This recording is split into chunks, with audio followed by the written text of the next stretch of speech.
जय दोस्तों, नमस्कार। सबके स्वागत है। जय माता जी, ओम नमः शिवाय। तो दोस्तों, आज चैत्र नवमास शुक्ल पक्ष की 8वीं तिथि है।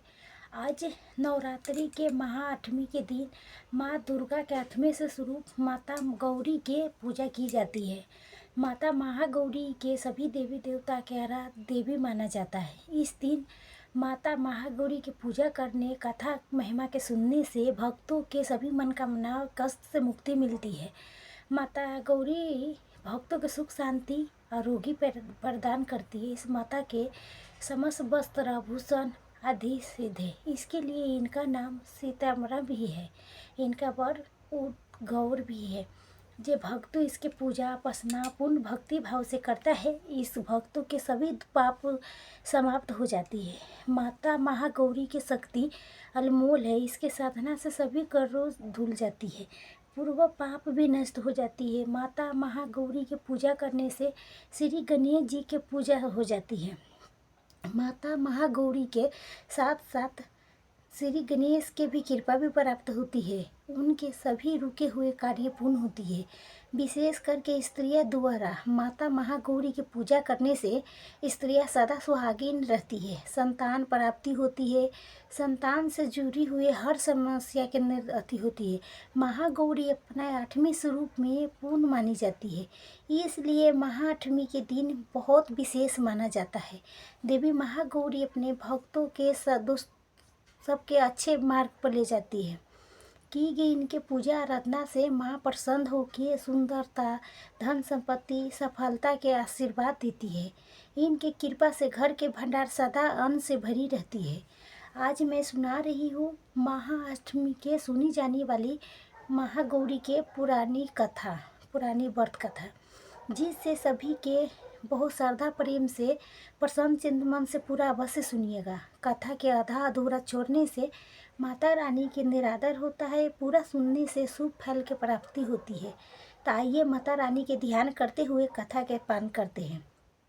सर्वमंगल मंगले शिव साधिके शरण में मिन्नम्बे गौरी नारायण नमोस्तुते। तो दोस्तों, देवी भागवत के अनुसार निशुम्भ नाम को 2 असुरों ने इंद्रलोक पर आक्रमण कर दिया था। देवता के प्रजाति हरा के असुरों ने स्वर्गलोक पर कब्जा कर लिया था और देवता को वहां से भगा दिया था। स्वर्गलोक से निकलने के बाद देवता ने इधर उधर भटक रहे थे दुख स्थिति में। तब देवता के ध्यान आया कि माँ दुर्गा ने भैंसासुर का वध किया था, उसे वरदान दिया था कि जब भी आप लोगों के कोई संकट आएगा आपके ऊपर, तो मैं तुम लोगों की सहायता करूंगी, तुम्हें उस दुख से उबारूंगी। इसके बाद सभी देवी देवता पर्वत के पास हिमालय तट पर जाके देवी माँ की स्तुति करने लगे। इधर भगवान शिव देवता के हाल जानते थे, लेकिन केवल माता पार्वती देवता के कष्ट से मुक्ति प्रदान कर सकते हैं। अब भगवान शिव माता पार्वती से इस बात सब कैसे कहे। देवी पार्वती अपने गृहस्थी में इतना रंग चुकी थी कि ये तो भूल ही चुकी थी कि माता गिरनी होते के साथ साथ ही जगत जनती भी है, अमेरिका भी है माँ, उनके सभी जगत के कल्याण करना है। अब इसके लिए भगवान शिव माता पार्वती के कहा, देवी आज तो तुम काली के तरह लग रही है, तुम्हारा गौर वर्ण कहाँ किया। जब तुम काली के रूप धारण की थी तब से तुम्हारा काया धूल हो गई है। भगवान शिव के इस मजाक से देवी पार्वती बहुत नाराज हो गई है और कहा, आपने मुझे काली क्यों कहा। मैंने तो सोचा था कि आप मुझे हर रूप में प्रेम करते हैं, किंतु आपने आज मेरा उपास उड़ाया, मजाक उड़ाया। मैं आपके गुरी होके दिखाऊंगी। गौर वर्ण प्राप्ति करने के लिए माता पार्वती हिमालय पर तपस्या करने चली गई। तपस्या भी उन्हें भगवान शिव की। भगवान शिव उनके तपस्या से प्रसन्न होके कहा, तुम गंगा स्नान करके आओ, इससे तुम्हारा गौर अति हो जाएगा, प्राप्त होगा। वध करने के लिए एक तरह से भगवान शिव ने ये लीला रची थी।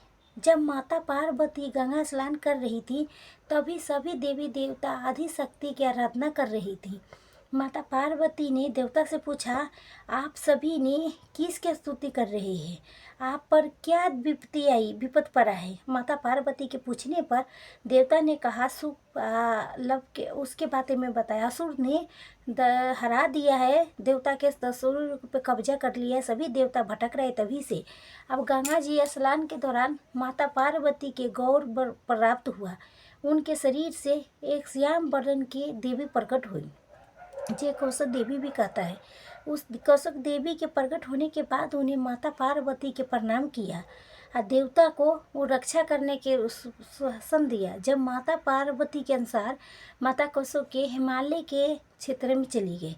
वहाँ उन्होंने शुभ के लिए लकारा, जहाँ देवी कौशक के शुभ अनुशुभ सहित उसके पूरी सेना के अंत कर दिया। शुभ असुरों के अंत करने के बाद भगवान शिव ने माता पार्वती के समझाते हुए कहा कि उनके काली कह के पीछे के मकसद देवी कौशक के जन्म था, ताकि देवता के मदद कर सके, उनके फेर से स्वर्ग लोक की प्राप्ति हो सके। बिना ये सुन के बद संभव नहीं था। इस तरह मैंने तुम्हारे मजाक की थी। इसी के देवी कौशक के उनके पुत्री कहराए। देवी कौशक के पूर्व तारा भी कहा जाता है। वह अन्य कथा के अनुसार महागौरी भी देवी पार्वती रूप में भगवान शिव को पति के रूप में प्राप्त करने के लिए कठोर तपस्या किए थे। भगवान भोलेनाथ ने पार्वती के एक बार देख के कुछ कह दिया, जिससे देवी के मन आहत होता है और माता पार्वती तपस्या में लीन हो जाती है। इस प्रकार वर्षों तक कठोर तपस्या करने के बाद पार्वती जी नहीं आती है, तो पार्वती जी के खोजते हुए भगवान शिव जी के उसके पास पहुंचती है। वहाँ पहुँचते देवी पार्वती के देख के आश्चर्यचकित रह जाती है। पार्वती जी के रंग अत्यंत ऊर्जपूर्ण होता है। उनके छाता चांदनी के से शरीर हो जाती है, उत्तन के फूल समान जैसे खबल दिखाई पड़ती है। उनके वस्त्रों आभूषण से प्रसन्न होकर देवी उमा को गौर वन प्रदान कर देती है और देवी वित्त के समान एकदम कांति माँ गौर वन जैसी हो जाती है। तभी इसके से नाम गौरी पड़ा। महागौरी रूप देवी सिने शांत दिखाई देती है। देवी की इस रूप की प्रार्थना करते हुए देव और ऋषिगण कहते हैं, सर्व मंगल शिव साधके शरण नितर गौरी नारायण नमस्ते। वही महागौरी जिसके अन्य कथा भी है। इसके अनुसार एक सिंह के काफिर होता है, भोजन के तलाश में वहाँ पहुँचा है जहाँ देवी उमा तपस्या कर रही थी।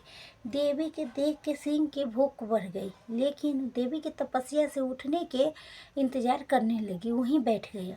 वो इंतजार में बहुत कमज़ोर हो गया। देवी जब तब से उठी तो सिंह के दशा देख के उन्हें उस पर बहुत दया आया और माँ उनके अपना सवारी बना लेती है, क्योंकि एक प्रकार से उसने भी तपस्या किए थे।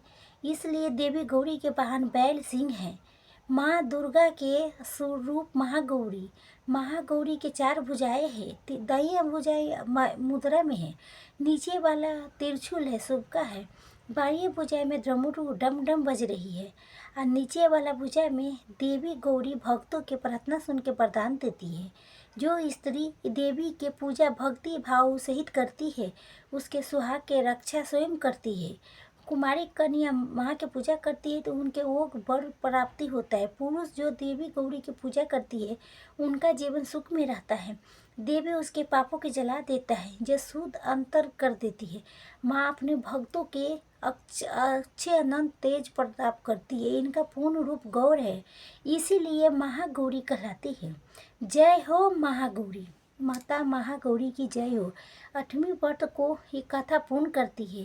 इस कथा के अनुसार बहुत समय पहले की बात है, दक्षिण भारत के रामेश्वर समुद्र तट पर एक गांव था। उस गांव में रत्ना पंडित रहते थे। पंडित रत्ना को शिव जी माता के बहुत बड़े भक्त थे। वो गांव में पंडित रत्ना के मान सम्मान बहुत था, लेकिन उनके कोई संतान नहीं थी। पंडित रत्ना के पत्नी हमेशा माँ आदिशक्ति से संतान के मन्नत मानती रहती थी। उन्होंने लगातार कई वर्षों तक माँ की पूजा अर्चना की। कई सालों से संतानहीन पंडित की पत्नी एक दिन माता ने सुन ली, रत्ना गर्भवती हो गई। वो एक रात पंडित रत्ना के सपने में एक बालिका ने आके कहा, मैं तुम्हारे घर में आ रही हूँ, मेरी एक शर्त है कि मैं जो कुछ करना चाहती हूँ मुझे रोकोगे नहीं।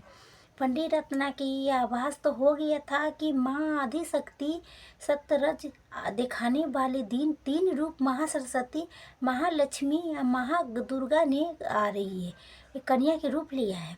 समय आया, माता की कृपा से इस सभी देवी कन्या के जन्म हुआ। पंडित रत्ना के ये पता चल गया था कि ये कन्या माँ आदिशक्ति ने धर्म के रक्षा के लिए प्रकट किया है। पंडित रत्ना के उसी भाव से कन्या के लालन पालन करने लगा। तीनों महाशक्ति के मिलन के उस रूप में त्रिकुटा नाम दिया। वो नाम त्रिकुटा रखा था बच्चे के नाम। जन्म से बच्चे का नाम अनोखा था। जब पूजा पाठ धार्मिक कार्य में देख के प्रसन्न होती थी।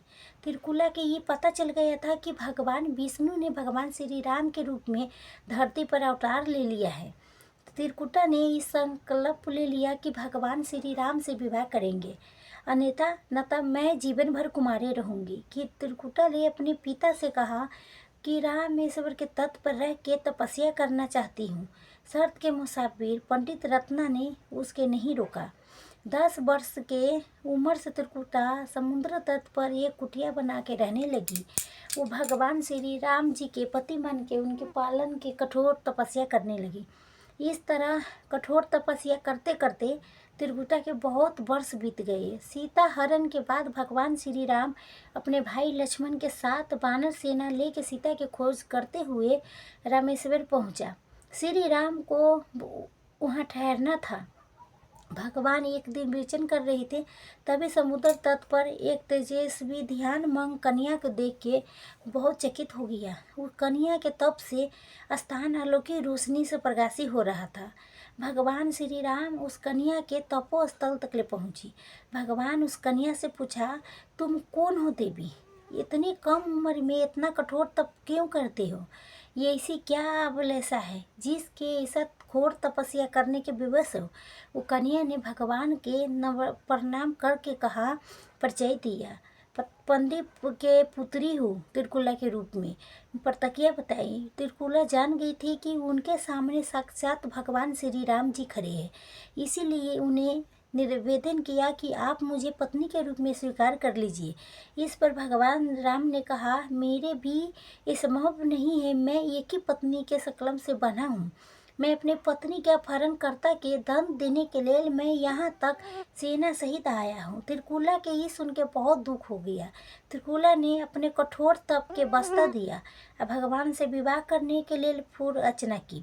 त्रिकुला ने कहा, प्रभु अगर मेरा ही तप व्यर्थ हो गया है, मेरे तप में क्या शक्ति नहीं है मैं आपके प्राप्त कर सकूँ? मेरा तप अभी कम है तो मैं इसे अधिक तप कठोर तप करूँगी, तब जारी रखूँगी जब तक ले मेरा अभिलाषा पूर्ण नहीं होगी। तब भगवान श्री राम ने कहा, जब मैं सीता के पता लगा के लौटूंगा तब तुम्हारे पास आऊँगा। अगर तुम मुझे पहचान लोगे तो मैं तुम्हारा इस बात पर सही निर्णय करूँगा। त्रिकुला की इस बात के बहुत प्रसन्न हुआ। उनका तप सफल है। भगवान ने वरण के एक आश्वासन दिया। उन्हें अपने स्वामी के परीक्षा में सफल होना था। इस परीक्षा के साथ त्रिकुला के गुस्सा और बढ़ गया। त्रिकुला ने और कठिन तपस्या करना शुरू कर दिया। उनके तप के प्रभाव ऐसा था कि उनके कुटिया के आसपास पूरा क्षेत्र एक अलग प्रकाशमान हो गया। अब भगवान श्री राम रावण के वध करके विभीषण के लंका के राजा बना के अपने पत्नी भाई सभी सेना के साथ वो अपने अयोध्या में नगरी में तैयारी कर रही है लौटने के। तो भगवान श्री रामचंद्र ने लंका विजय के बाद उस पर दीवान पर समान होकर आया। उन्हें त्रिकुला के दिया हुआ अपना वचन भी उसके पूरा करना था। तभी तट पर पहुँचते ही भगवान रोकवा दिया। विवान सभी कहने लगा, प्रभु क्यों रोक दिया? तो परीक्षा करने के लिए कहा। इसके बाद वो अकेले ही चल पड़ी। सारी सेना भगवान के आज्ञा के अनुसार वहीं ठहर गया। उनके परीक्षा करने लगी। भगवान श्री राम ने एक बूढ़े ब्राह्मण के भेष धारण करके देवी त्रिकुटा के पास पहुंची। प्रभु उनके साथ थोड़ी देर तक लेकिन त्रिकुटा पहचान न सकी। तब भगवान श्री राम ने अपने असली रूप में आ गए। उनके त्रिकुला से कहा, देवी मैं आपके दिया हुआ वचन के अनुसार मैं आपके पास आया था, लेकिन आपने इस परीक्षा में सफल नहीं हुए। वैसे भी इस जन्म में सीता के विवाह करके एक पति व्रत के पढ़ लिया हूँ, तुम्हारे साथ विवाह नहीं करना था। लेकिन त्रिपुरा कुछ निराश हो गई है। देवी भगवान उनके मन सुखी समझ गई। मधुर वचन में कहा, हे देवी आपके निराश होने की आवश्यकता नहीं है, तुम्हारा ये संकल्प जरूर पूरा करूंगी, लेकिन इस युग में नहीं। एक ही पत्नी व्रत धारण करने के कारण बेबस हूँ। कलयुग में मैं कल के रूप में अवतार लूँगी, तभी मैं अपना पत्नी के रूप में तुम्हें स्वीकार करूँगी। तब तक ले तुम हिमालय स्थित पर पर्वत पर जाके तप करो, अब मेरे आने की परीक्षा करो। भगवान श्री राम ने त्रिकुला के वरदान देते हुए कहा, तुम भक्तों के कष्ट दुखों के नाश करते हुए इस संसार के कल्याण करो। श्री विष्णु के अंश हो, उनके कुल में अवतार हो, तथा विष्णु पूजन होने के बाद सारे संसार तुम्हारे माता वैष्णवी के नाम से पूजेगा। कलयुग में तुम्हारा कोई भी अध्यय नहीं होगा। जो भक्तों भक्ति भाव से तुम्हारा पूजा अर्चना करेगा, उन्हें तुम सर्वस्व प्रदान करोगी। भगवान श्री राम ये वरदान दे के चली गए। त्रिकुटा भगवान श्री राम से बच्चे से अभी प्रसन्न थी। उन्हें प्रभु के आदेश अनुसार संसार के कल्याण के संकल्प लिया था। त्रिकुटा उत्तरी भारत के मानी पर्वत श्रृंखला के 3 पहाड़ी वाले गुहा तप के लिए आ गई है। वहीं पर माता वैष्णो के नाम से विराज है। भगवान श्री राम के वरदान होने के कारण वैष्णवी भक्तों की सभी मनोकामना पूर्ण करती है। इसीलिए माता के स्वरूप वारिणी है त्रिकुटा के। भगवान श्री हरि के अवतार के परीक्षा कर रही है। एक बार बोलिए, अम्बे माता की जय हो। जय अम्बे माँ। अपने सभी भक्तों की रक्षा करो, उन्हें सुख शांति प्रदान करो। जय दोस्तों। इस